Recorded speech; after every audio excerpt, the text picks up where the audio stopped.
Bismillahirrahmanirrahim. Magernya di masjid. Gimana magernya? Nggak gerak. Santai. Ada tempat bersandar, bersandar. Tapi jangan rebutan tiang. Sedapatnya aja. Yang nggak dapat pun nggak masalah. Jangan berkecil hati. Nggak dapat tiang, jangan berkecil hati. Bisa di depan. Nanti hitungannya gimana Ustadz? Mana yang lebih utama ketika kita hadir dalam kajian ilmu? Duduk dekat tiang atau duduk dekat Ustadz? Tergantung. Kalau capek banget, cari tiang. Kita harus berlapang dada dengan semua kondisi orang ya. Nggak boleh kita menjudge. Jangan-jangan yang cari tiang tuh kayaknya nggak ada niat banget nyari ilmu. Belum tentu.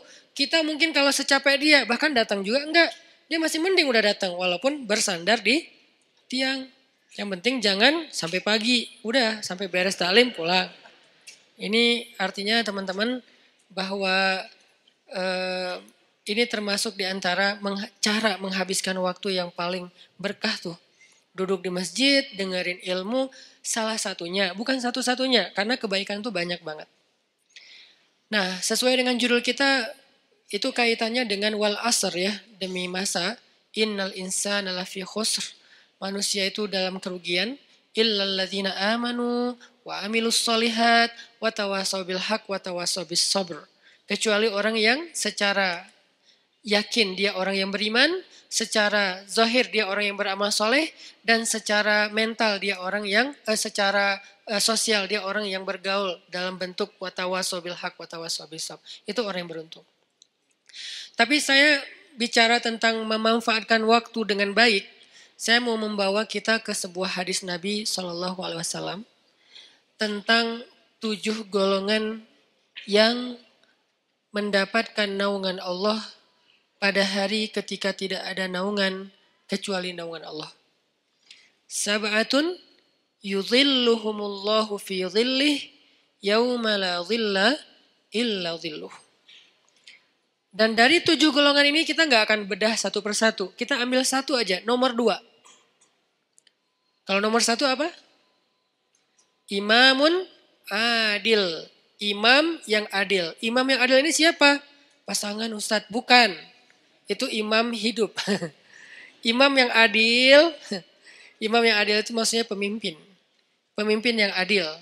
Jadi dalam Islam itu pemimpin baru disebut benar itu bukan hanya soleh sendiri.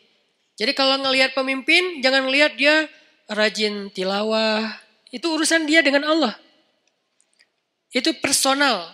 Dia rajin tahajud. Itu personal. Walaupun itu keren. Tapi baru disebut dengan rasyidin. Orang yang lurus ketika dia adil. Dalam Islam itu kalau ngomongin pemimpin itu rata-rata yang dibahas adalah kerjanya adil. Kepada rakyatnya. Bukan, oh itu pemimpin terbaik. Kenapa? Ahli qiyamul lail. Bukan itu babnya. Kalau qiyamul lail bab abid. Bab seorang yang ahli ibadah. Rajin tilawah, bab hafiz qari, bab orang yang menjaga Al-Quran. Bab apa lagi? Umroh, itu bab mu'tamir, orang yang memakmurkan Masjidil Haram. Tapi kalau babnya imam, amir, apalagi istilah yang lain, maka yang diambil dari dia itu adalah keadilannya. Apakah dia adil terhadap rakyatnya? Kenapa kok adil? Karena adil ini universal. Dia bukan pemimpin bagi umat Islam saja. Tapi dia pemimpin bagi semua orang yang ada di dalam tempat wilayah tanggung jawab dia. Ada muslim, ada non-muslim. Apakah dia berlaku adil kepada siapapun? Adil di sini dengan makna yang sebenar-benarnya. Bukan subjektif, diinterpretasi sesuai dengan kepentingan. Bukan, dengan makna yang sebenarnya. Nah yang kedua, sebelum kita sholat isya. Yang kedua, yang paling penting malam ini akan kita bahas. Syabun nasya'a fi ibadatillah. Pemuda yang tumbuh dalam ketaatan kepada Allah Subhanahu wa taala. Pertanyaannya, siapakah pemuda? Apakah kita masih termasuk pemuda? Kemudian apa yang dimaksud dengan tumbuh dalam ibadah kepada Allah? Saksikan episode setelah sholat isya. Barakallahu fiik. Bismillahirrahmanirrahim. Teman-teman semuanya yang disayang Allah Subhanahu wa taala.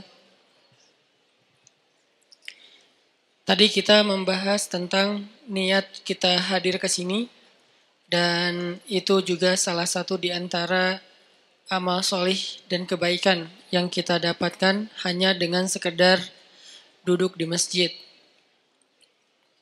Kalau kita lelah, istirahat di masjid. Kalau kita galau, mengadulah kepada Allah di dalam masjid. Kita punya masalah, mintalah pertolongan Allah di dalam masjid. Jadi masjid itu harus jadi tempat favorit kita. Sebagaimana firman Allah Subhanahu wa taala di surat At-Taubah, bahwa di antara ciri orang yang beriman adalah orang yang memakmurkan masjid. Ayat ini kemudian diperjelas dengan hadis, kalau kamu melihat seseorang itu bolak-balik ke masjid, rumah, maka saksikanlah kalau dia itu adalah orang yang beriman. Kalau dia beriman, maka dia punya hak mendapatkan semua kebaikan yang Allah janjikan kepada orang yang beriman. Apa janji Allah untuk orang yang beriman? وَبَشِّرِ الَّذِينَ آمَنُوا وَعَمِلُوا الصَّالِحَاتِ أَنَّ لَهُمْ جَنَّاتِ. Allah janjikan untuk mereka jannat. Maka untuk mendapatkan jaminan memperoleh surga, jadikanlah diri kita punya ciri-ciri khasnya orang yang beriman. Salah satu di antara ciri khas orang beriman, dia senang ke masjid. Dia tidak perlu tinggal di masjid, tapi dia senang untuk datang ke masjid. Ini artinya bukan hanya sholat 5 waktu, mencari ilmu, sekedar istirahat, nongkrong, tilawah, sholat duha. Walaupun tidak ada keharusan sholat duha atau sholat sunnah itu di masjid. Karena emang ada sunnahnya sholat sunnah itu di rumah. Tetapi tidak masalah kita lakukan di masjid juga. Nanti di rumah ada bagian sholat sunnah yang lain. Nah, berkaitan dengan judul kita mager pada malam ini, saya pengen ngangkat hadis tentang 7 golongan yang mendapatkan naungan Allah di padang mahsyar. Hari ketika nggak ada lagi naungan, arti nggak ada naungan, kita nggak akan nemu pohon di sana. Karena dalam konteks literasi Islam, yang disebut dengan naungan itu nomor 1 tuh pohon. Kita nggak akan nemu pohon di padang mahsyar. Karena semua areanya satu bumi yang ukurannya 1000 kali lebih besar daripada bumi tempat kita tinggal sekarang, dan namanya tetap bumi mahsyar namanya. Kalau di akhir surat Ibrahim Allah nyebutnya yauma tubaddalul ardu ghairal ardi was samawat. Hari ketika bumi yang lama sudah berganti dengan bumi yang baru. Earth yang lama berganti dengan earth yang baru. Earth yang baru itu disebut dengan ardul mahsyar. Kita nyebutnya padang mahsyar. Dalam teks Arab disebutnya ardul mahsyar. Terjemahan yang lebih tepatnya bumi mahsyar, planet mahsyar. Ukurannya 1000 kali lebih daripada ukuran bumi yang sekarang. Mataharinya juga berkali-kali ribu lipat lebih besar daripada matahari yang sekarang. Kebayang gak tuh panasnya kayak gimana? Dan pada masa itu, yauma la dhilla illa dhilluh. Gak ada tempat bernaung, berteduh sama sekali. Kita gak akan nemuin pohon sama sekali. Tidak ada kendaraan yang kita bisa berlindung dari cahaya matahari seperti mobil kita. Kalau orang Arab kendaraannya onta, terus di atas onta itu ditaruh semacam tenda gitu kan ya.